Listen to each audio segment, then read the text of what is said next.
اپنی تنہائی پر توجہ دیں. اپنی بالخصوص نوجوانوں، میری آپ سے بڑی درد مندانہ اپیل ہے، اپنی تنہائی میں نا رب کی بارگاہ میں حاضر ہو، اچھے ارادے کرو، اچھی منصوبہ بندی کرو، لمبی دعائیں مانگو.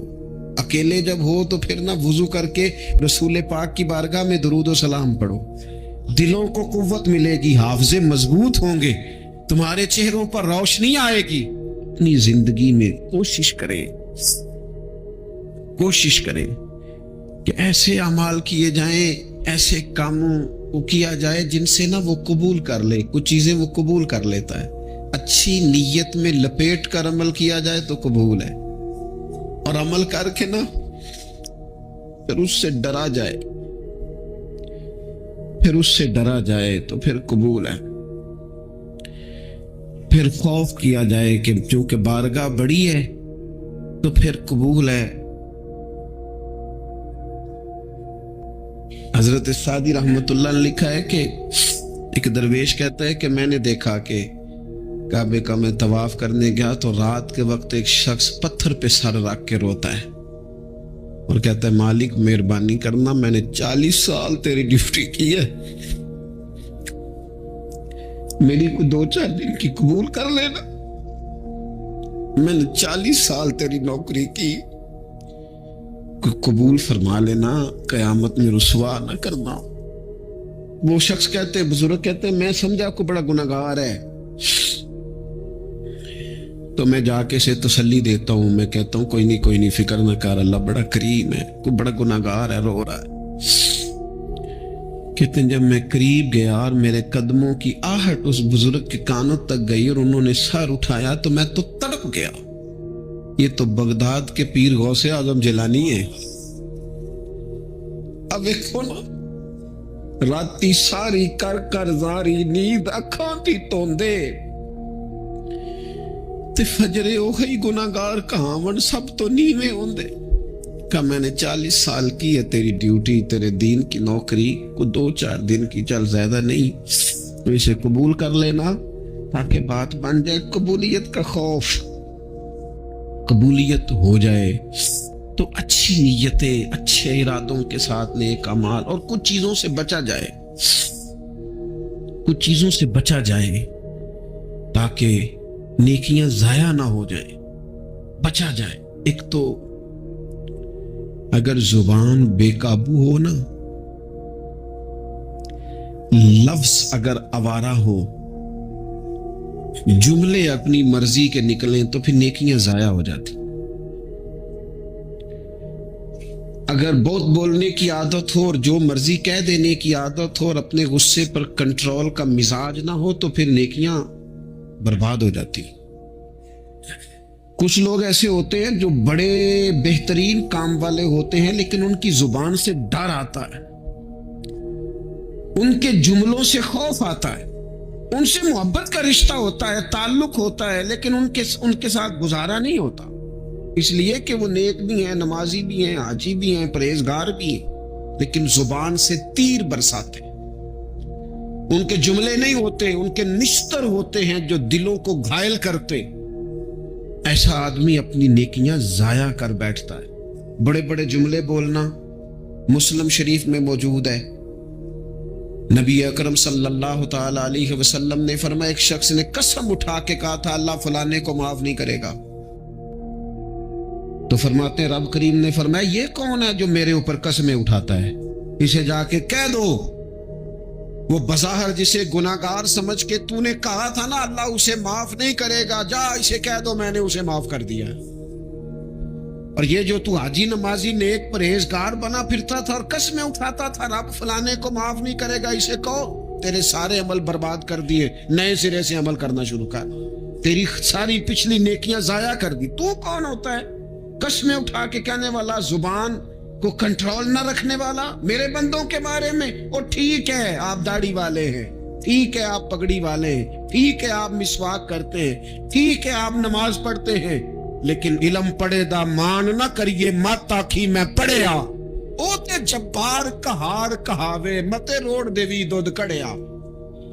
آپ نیک ہے تو اس کا مطلب ہے آپ کو جس کو مرضی گناہگاری کا آپ سرٹیفکیٹ جاری کرتے پھریں گے. آپ نمازی ہیں تو آپ باہر نکل کے جنت کی ٹکٹیں بانٹیں گے؟ آپ سخی ہیں تو آپ کہتے پھریں گے فلانا دیتا کچھ نہیں، فلانا بانٹتا کچھ نہیں؟ کس نے اختیار دیا؟ اللہ کے بندوں پر جرت کا اختیار کس نے دیا؟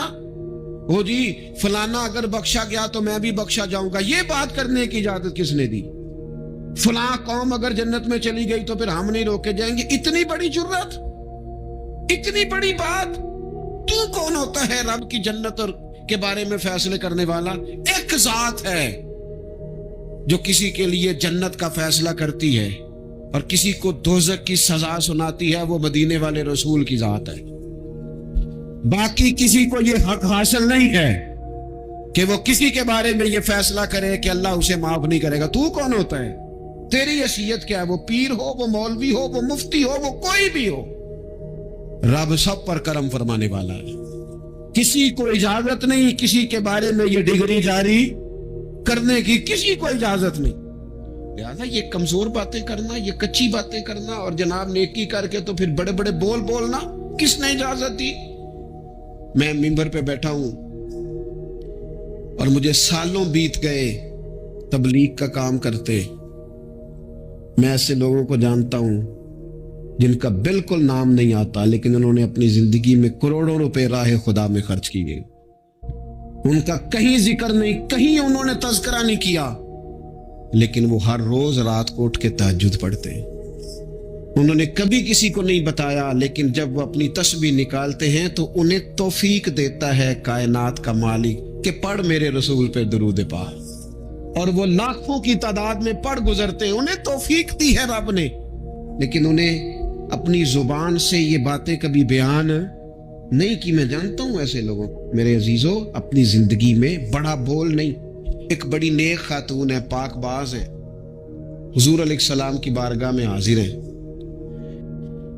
انہوں نے صرف اتنا لفظ کہہ دیا کہ یہ فلانی بی بی کا قد چھوٹا ہے، حالانکہ یہ کوئی بڑی بات نہیں، لوگ کہہ دیتے ہیں۔ اور ہمارے ہاں تو جب کوئی تنقید کرنے پہ آتا ہے تو جو من میں آتا ہے کہہ دیتا ہے، یہ جی اس بی بی کا قد چھوٹا ہے، اتنے لفظ کہہ دیے۔ تو نبی اکرم صلی اللہ تعالی علیہ وسلم نے فرمایا، یہ جو تم نے بات کی ہے نا، اگر تمہارے یہ جملے میں میٹھے پانی والے سمندر میں ڈال دوں تو وہ سمندر کڑوا ہو جائے گا۔ تم نے کسی پر تنقید کی، کسی کے قد پر اعتراض کیا، یہ تعلیم امت کے لیے حضور نے بات ارشاد فرمائی، ورنہ وہ خاتون ان کی تو بڑی عظمت ہے، لیکن رسول اللہ صلی اللہ تعالی علیہ وسلم نے ہمیں بتایا، ہمیں سمجھایا، ہمیں سکھایا کہ تم اپنے بول کی وجہ سے، اپنے لفظوں کی وجہ سے اپنی نیکیاں ضائع نہ کر بیٹھنا، دعوے نہ کرتے پھرنا زندگی میں کہ میں نے یہ کر دیا، میں نے وہ کر دیا، میں نے بڑے انقلاب برپا کر دیے، وہ جی اللہ کا فضل ہے جی، اللہ نے بڑی توفیق دی ہے جی، ڈیرے پہ بڑے لوگ روٹی کھاتے ہیں جی، دسترخوان میں نے لگایا ہوا ہے جی، فلانے کے ساتھ بھی میں۔ او بس کر یار، تو کسی کو کیا دے سکتا ہے؟ یہ دیکھ، تو دینے والا تو کریم رب ہے، تو 100 کو دے کے 200 کو دے کے بتاتا ہے، وہ پتہ نہیں کس کس کو عطا فرماتا ہے۔ حضرت ابراہیم خلیل علیہ السلام بغیر مہمان کے روٹی نہیں کھاتے تھے۔ ایک دن مہمان آیا، یہ نبیوں کی شان ہے، پیغمبروں کی شان ہے۔ ایک دن مہمان آیا تو فرمانے لگے بسم اللہ پڑھ، وہ کسی اور نظریے کا تھا، نہ پڑھ سکا، فرمانے لگے جا کہیں اور روٹی کھا لے، اگر نہیں پڑھتا تو اٹھ کے چلا گیا۔ تو رب کریم نے فرمایا خلیل کتنی عمر ہو گئی اس بندے کی، مالک بوڑھا ہو گیا ہے، فرمایا اس نے کبھی میرا نام نہیں لیا، میں نے تو ٹکر کبھی بند نہیں کیا، میں نے تو نہیں کبھی بند کیا، میں تو دیتا ہوں، عطا کرتا ہوں۔ یہاں لوگ کہتے ہیں جا تیری تنخواہ کاٹی گئی، یہاں لوگ کہتے ہیں جا تیرے اتنے دن کے فلاں معاملات ختم ہو گئے، جا نکل ادھر سے، میں دیکھتا ہوں کون تجھے روٹی پہ رکھتا ہوں، بس کر، واللہ خیر الرازقین، رزق دینے والا اور بہتر دینے والا میرا رب کریم ہے۔ اس لیے بڑے جملے نہیں، میرے نبی اکرم صلی اللہ تعالی علیہ وسلم نے فرمایا بے شک بڑے بول اور بری عادتیں تمہارے نیک اعمال کو اس طرح بگاڑ دیتی ہیں جس طرح سرکہ شہد کو بگاڑ دیتا ہے۔ لہذا میرے دوستو، عمل کرنا ہے پر اسے چھپانا ہے، کیونکہ جس چیز کو بندہ چھپاتا ہے نا اسے قیمتی سمجھتا ہے۔ میرا دل کرتا ہے میں یہ بات روز کروں، مجھے پیاری بڑی لگتی ہے، روز کروں یہ بات۔ پاک رسول کی پاک اولاد، عزت والے نبی کا عزت والا گھرانہ، امام زین العابدین، اتنے اتنے موٹے موٹے پشت پر نشان تھے، موٹے موٹے۔ غسل دیا جا رہا تھا تو ساری کمر موٹے موٹے داغ۔ آج کل پیر کا چہرہ بھی نورانی ہونا بڑا ضروری ہے نا، نورانی ہونا۔ او حضرت بلال بھی بڑے ہی پیر ہیں، اگرچہ حبشی النسل ہیں پر بڑے پیر ہیں۔ لہذا یہ کچھ چیزیں ایسی ہیں جو لوگوں نے اپنی مرضی سے طے کر لی ہیں۔ اس میں شک نہیں کہ حضور نے فرمایا ہے کہ جسے دیکھ کے رب یاد آئے وہ اللہ کا ولی ہے، لیکن صرف گورے رنگ دیکھ کے رب یاد نہیں آتا، رنگ سانولا بھی ہو پر رب کے انوار برس رہے ہوں تو رب یاد آ ہی جاتا ہے۔ تو میرے دوست یہ ذرا بات کو سمجھنا اور اسے یاد رکھنا، اتنے اتنے موٹے پشت پر نشان، غسل دیا جا رہا ہے۔ لوگوں نے بیٹے سے پوچھا یہ حضرت صاحب کو کیا ہے؟ تو والد وہاں آرام فرمائے ہے جہاں غسل دیا جا رہا ہے۔ تو امام باقر رو پڑے، کہنے لگے میرے ابا جی نا اپنی پشت پر تھیلے رکھ کے نا اناج کے، کس کی بات کر رہا ہوں؟ حسین ابن علی کے بیٹے، کربلا میں بچنے والے میرے امام کے ایک صاحبزادے، پشت پر بوریاں رکھ کے غریبوں کے گھروں میں پہنچا کے آتے۔ وہ صاحبزادہ صاحب آپ کہاں ہوتے تھے؟ فرماتے میں کہتا تھا میں نہ دے آؤں۔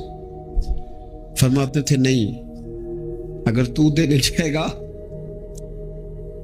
اس غریب کا مجھے نام بھی بتانا پڑے گا جس کو میں لنگر دیتا ہوں۔ یہ میرا اور میرے رب کا راز ہے، میں اس ماڑے بندے کو رسوا کر دوں جس کی صرف بیٹیاں ہی بیٹیاں ہیں، اسے رسوا کر دوں جو بیچارہ۔ فرمایا وہ مجھے بتاتے نہیں تھے، بڑھاپے تک پشت پر بوجھ رکھ کے انہوں نے نبی پاک کی امت کے گھروں تک پہنچایا ہے۔ میرے اسا فرمایا کرتے تھے کسی کی بیٹی کی شادی کرانی ہے پھر خود نہیں شادی پہ جانا۔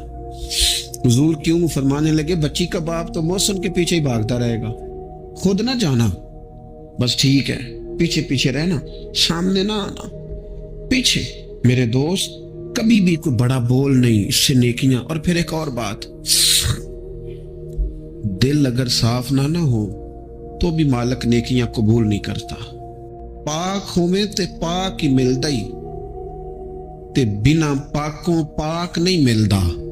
اے سارے وجود دے تون دے نالوں اکو تولا ٹکڑا دل دا۔ یہ جو پاکیزگی ہے نا دل کی، یہ نہ ہو تب بھی نیک اعمال اس کی بارگاہ میں قبول نہیں ہوتے۔ نیک اعمال کی قبولیت کے لیے دل کا صاف ہونا، کشادہ ہونا، کھلا ہونا یہ بھی ضروری ہے۔ دل میں بوجھ ہو، عداوت ہو، حسد ہو، لوگوں کے لیے کینہ بھرا ہوا ہو اور اعمال قبول ہو جائیں نہ۔ اس کریم کے کچھ فیصلے ہیں، وہ اعمال کی قبولیت کے آداب بتاتا ہے۔ وہ کہتے ہیں میری مرضی سے کرو گے تو میں قبول کروں گا۔ حدیث پاک آپ کو صحیح مسلم میں ملے گی۔ نبی پاک صلی اللہ تعالی علیہ وسلم فرماتے سوموار اور جمعرات والے دن لوگوں کے اعمال اللہ کی بارگاہ میں پیش کیے جاتے۔ دو مسلمانوں کے، دو بھائیوں کے اعمال رب کی بارگاہ میں پیش کیے جاتے ہیں۔ اعمال ہیں، نیک اعمال ہے، نیکی ہے، نماز ہے، روزہ ہے، حج ہے، زکوٰۃ ہے، صدقات ہے۔ وہ نیک اعمال اللہ کی بارگاہ میں جمعرات اور پیر کو پیش کیے جاتے ہیں۔ رب کریم فرماتے ٹھہر جو ذرا ان کے اعمال کو روک دو۔ یا اللہ کیوں؟ فرمائے اس لیے کہ ان کے آپس میں نا دلوں میں نفرت ہے، گھٹن ہے، عداوت ہے۔ ان کو ذرا مہلت دو، یہ پہلے صلح کر لیں پھر ان کے اعمال بھی قبول کر لیں گے۔ کہ نہ عداوتیں پالی ہوئی ہیں، اپنے دلوں کے اندر گھٹن پیدا کی ہوئی، اختلاف کہاں نہیں ہوتا، لیکن نفرتیں پیدا کر لینا۔ کیا جرم کیا ہے بھائی نے؟ کون سا کفر کر بیٹھے ہیں رشتہ دار؟ کون سی ایسی بات نکل گئی ہے جو زندگی کے ناطے توڑ کے بیٹھ گئے ہم؟ رب کہتا ہے نہیں قبول ہوں گے ابھی اس کے اعمال، روک دو جب تک یہ آپس میں صلح نہ کر لے۔ مسجد میں بھی پابندی سے آؤ، فجر کی جماعت بھی نہیں چھوٹنی چاہیے، جمعے والے دن بھی وقت پہ آؤ، لیکن اگر قبولیت کرانی ہے تو 20 منٹ نکال کے نا اس رشتہ دار کے گھر بھی چلے جاؤ جس سے ناراضگی چل رہی ہے۔ تھوڑا سا نا ادھر بھی ایک چکر لگاؤ، اس لیے کہ وہ کہتا ہے قبول ہی تب کرنا ہے، پہلے یہ والا کام کر، لیکن اندر عداوت سے بھرا ہوا ہو، سینہ بھوک سے بھرا ہوا ہو، تو پھر اس کی روشنی میں جو اعمال کیے جائیں وہ قبول نہیں ہوتے۔ قرآن مجید فرقان حمید نے ایک اور وجہ بھی بیان کی ہے، فرمایا نہیں قبول کریں گے۔ امام شافعی سے ایک بندے نے کہا میرا دل کرتا ہے میں کچھ لوگوں پر خرچ کروں پر مجھے مستحق بندہ نہیں ملتا، تو امام صاحب ہنس پڑے، کہنے لگا جی آپ ہنسے کیوں؟ فرمانے لگے تو جو کچھ اللہ نے تجھے دیا ہے تو اس کا مستحق تھا، تو حقدار تھا؟ جب رب نے تجھے بغیر حساب دیا ہے تو اللہ کے بندوں کو ٹٹولتا پھرتا ہے؟ تو کہتا میں تو پتہ کروں یہ حقدار ہے کہ نہیں، اور تو اس کے رستے میں بے حساب دے، رب بھی تجھے بے حساب ہی عطا فرمائے، تو ڈھونڈتا اور ٹٹولتا پھرتا ہے۔ قرآن مجید نے کہا بڑے بڑے صدقے دینے والوں، خیرات کرنے والوں، اللہ کے رستے میں خرچ کرنے والوں، ایک بات کا خیال رکھنا، تم نے دیا بندے کو ہے پر دیا ہے اللہ کی راہ میں، اللہ کی رضا کے لیے۔ یا ایھا الذین آمنوا لا تبطلوا صدقاتکم بالمن والعذا، اے ایمان والو اپنے صدقے ضائع نہ کر لینا، اور یہ قرآن مجید کے لفظ ہیں، کس طرح؟ بالمن والعذا، فرمایا احسان جتلا کر اور تکلیف دے کر، اپنے صدقات ضائع نہ کر لینا، اپنی زکوٰۃ ضائع نہ کر لینا، اپنے فطرانے ضائع نہ کر لینا، بالمن والعذا۔ یہ جو دو جملے ہیں قرآن مجید کے، یہ اس عنوان پر حرف آخر ہیں۔ جب بندہ کسی کو احسان جتلا دیتا ہے تو تکلیف خود بخود ہو جاتی ہے۔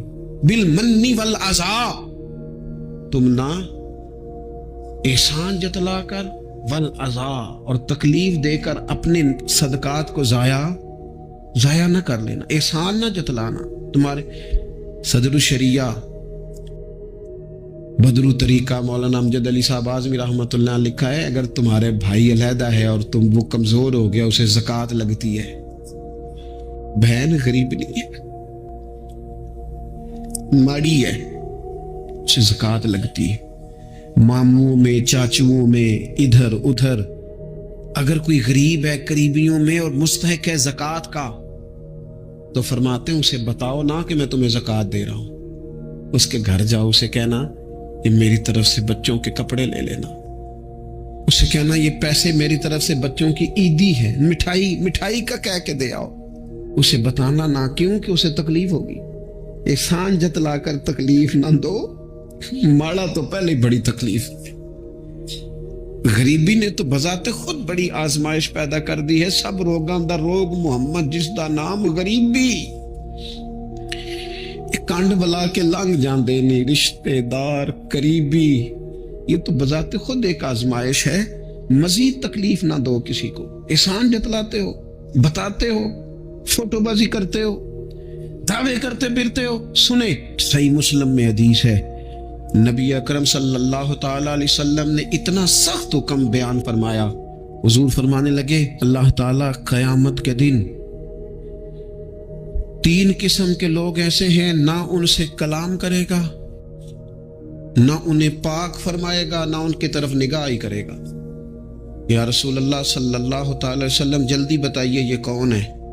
تو حضور فرمانے لگے ایک وہ شخص جو تکبر کے طور پر، دل میں تکبر ہو، تکبر کے طور پر اپنی تہمت کو یا اپنی شلوار کو ٹخنوں سے نیچے لٹکائے کہ پتہ چلے میرے پاس بڑا کپڑا ہے، تکبر کے طور۔ دوسرا حضور علیہ الصلوۃ والسلام نے فرمایا جھوٹی قسمیں کھانے والا بندہ۔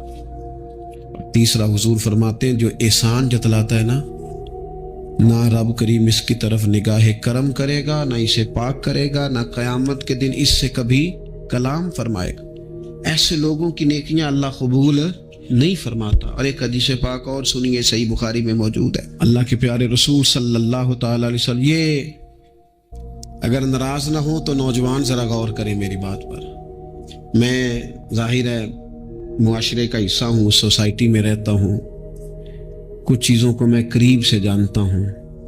پتہ ہے بندہ نیک کون ہوتا ہے؟ جس کی تنہائی نیک ہوتی ہے، جو اکیلے میں نیک ہوتا ہے، تنہائی جس کی پاک صاف ہوتی ہے، اصل میں وہ بندہ نیک ہوتا ہے۔ ہمارے ہاں نا بالخصوص نوجوان نسل سے کہوں گا، تمہارے پاس سہولت آئی ہے موبائل کی، تمہارے پاس سہولت آئی ہے انٹرنیٹ کی، لیکن دیکھنا اس کی وجہ سے کہیں تمہاری تنہائی ناپاک نہ ہو جائے، دیکھنا اس کی وجہ سے کہیں تمہارا وہ اکیلے میں جو تمہارا رب رسول سے رشتہ جڑنا چاہیے تھا، سجدے کا نور ہونا چاہیے تھا، اچھی منصوبہ بندی کرنی چاہیے تھی، وہ میلا کچیلا نہ ہو جائے۔ تنہائی جس بندے کی پاک ہوتی ہے وہ نیک ہوتا ہے۔ محفل میں تو ساری اچھی اچھی باتیں کرتے ہیں، محفل میں تو سارے لوگ ہی نیک ہوتے ہیں۔ یہ صحیح بخاری میں حدیث ہے، نبی اکرم صلی اللہ تعالی علیہ وسلم نے فرمایا، میں اپنی امت کے کچھ ایسے لوگوں کو جانتا ہوں جو قیامت کے دن تہامہ پہاڑ کے برابر نیکیاں لے کے آئیں گے۔ تہامہ پہاڑ تھا ایک بڑا سفید رنگ کا، اس پہاڑ کے برابر وہ نیکیاں لے کے آئیں گے، لیکن فرمایا اللہ تعالیٰ ان کی نیکیوں کو ہوا میں اڑا دے گا۔ حضرت ثوبان رضی اللہ تعالیٰ عنہ نے عرض کی، یا رسول اللہ صلی اللہ تعالیٰ علیہ وسلم، ہمیں یہ معاملہ کھول کر بیان کر دیں۔ حضور علیہ الصلوۃ والسلام فرمانے لگے، وہ راتوں کو عبادت بھی کرتے ہیں، اللہ کی بارگاہ میں بھی حاضر ہوتے ہیں، لیکن فرمایا ان لوگوں کا مسئلہ یہ ہے، ان کا نقصان یہ ہے، گھاٹا اور خسارہ یہ ہے کہ جب وہ اکیلے ہوتے ہیں تو رب کی حرمتوں کو پامال کرتے ہیں، دین کی حدوں کو توڑتے ہیں، تنہائیوں میں رب کی نافرمانی کرتے ہیں۔ نتیجہ کیا نکلتا ہے کہ وہ جو لوگوں کے بیچ نیکیاں کی ہوتی ہیں، نمازیں پڑھی ہوتی ہیں، عبادتیں کی ہوتی ہیں، صدقات کی ہوتے ہیں، وہ بھی ضائع ہو جاتے ہیں۔ اگر یہ لوگ اپنی تنہائی پاک کر لیں تو ان کی باقی ساری عبادتیں بھی محفوظ ہو جائیں گی۔ خدا را اپنے بچوں کی نگرانی کرے، اپنے دائیں بائیں غور کرے، یہ بہت بڑی مصیبت ہے۔ حضرت مولا علی شیر خدا فرمایا کرتے تھے، دریا میں اگر شراب کا قطرہ گرے اور پھر وہ دریا خشک ہو جائے اور پھر نیچے سے گھاس اگائے اور پھر میرا گھوڑا اگر وہ گھاس کھا لے تو میں اس گھوڑے پر سواری بھی نہیں کروں گا۔ اتنی زیادہ یہ ناپاک ہے، پلید ہے کہ میں اس گھوڑے پر نہیں بیٹھوں گا۔ اس سے احتیاط کی جائے۔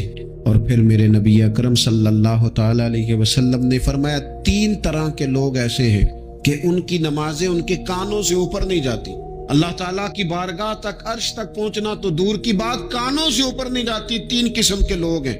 ایک تو حضور فرماتے ہیں بھاگ جانے والا غلام، اس دور میں لوگ غلام خریدتے تھے، جو بھاگ گیا اس کی نماز کانوں سے اوپر تک نہیں جاتی۔ اور ایک حضور فرماتے ہیں ایسی عورت جو اس حال میں رات گزارے کہ اس کا خاوند اس سے ناراض تھا، تو اٹھ کے تہجد پڑھے یا عبادت کرے یا صلاۃ اللیل کرے، اس کی نماز اس کے کانوں سے اوپر نہیں جاتی۔ اور حضور علیہ السلام فرماتے ہیں ایسا امام کہ جو زبردستی امامت کرائے اور لوگ ان کی امامت کو پسند نہ کریں، ایسے شخص کی نماز بھی اس کے کانوں سے اوپر نہیں جاتی۔ اپنے اعمال صالحہ کو سنبھالیں، کوشش کریں ایسا کوئی کام نہ ہو جس سے ہمارے اعمال مقبولیت سے باہر نکلیں۔ ایک میری طرح کا دیندار تھا جو چہرے کا تو نیک تھا، اندر پتہ نہیں کیا کچھ تھا۔ ایک طوائف گزر رہی تھی، اس نے اس کو تبلیغ کر دی، کہنے لگا بس کر دے، سیانی بن جا۔ تو کسی دانشور میں لکھا ہے اس نے بڑا سخت جواب دیا اس عورت نے، کہنے لگی بابا میں تو جو ہوں وہ نظر بھی آ رہی ہوں، تو بتا جو تو نظر آتا ہے وہ تو ہے کہ نہیں؟ اس بندے نے چیخ ماری اور بے ہوش ہو کے گر پڑا۔ تو لوگوں نے کہا بابا آج کسی صوفی کا کلام سنا ہے جو بے ہوش ہو گیا؟ تو اس نے کہا نہیں، آج طوائف کی بات سنی ہے، طوائف کی، اور وہ عجیب بات کر گئی ہے۔